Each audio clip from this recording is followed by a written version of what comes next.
Chief Executive Laurent Bonnafe, speaking at a shareholders meeting, did not say how much BNP expects to have to pay, but people familiar with the matter told Reuters earlier this week that BNP is in talks with U.S. authorities to pay more than $3 billion to resolve probes into whether the bank violated U.S. sanctions on Iran, Sudan and other countries.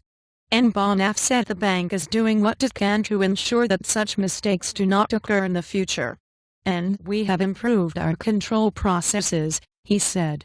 He added that the bank will continue talks with U.S. authorities about the investigation and said he had met U.S. authorities in Washington and New York last week. The bank has already set aside around €2.7 billion, $3.70 billion, for litigation costs, including a specific $1.10 billion provision for a breach of sanctions. Bonnafe said he could not say when a settlement may come. The Wall Street Journal, citing sources, said on Wednesday that BNP has alerted the French government that the fine may exceed $3 billion. A government spokesman could not immediately be reached for comment.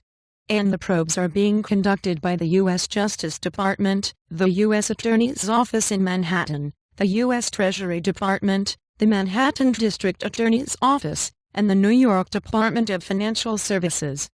Prosecutors have pushed the bank to plead guilty to criminal charges as part of the resolution, sources have said.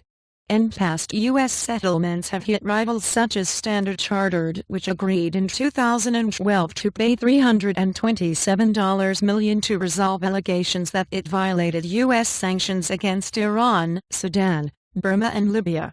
The bank was separately fined $340 million by New York's banking regulator over Iranian sanctions.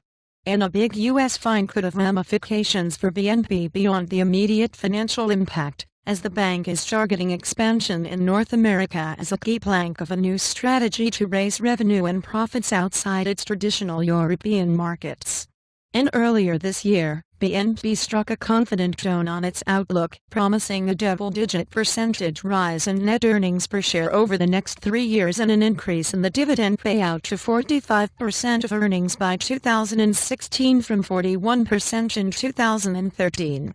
BNP Paribas sees a return on equity of at least 10% in 2016, but that target does not take into account any potential U.S. fine. Editing by Geert D. E. Clerk, David Holmes and David Evans.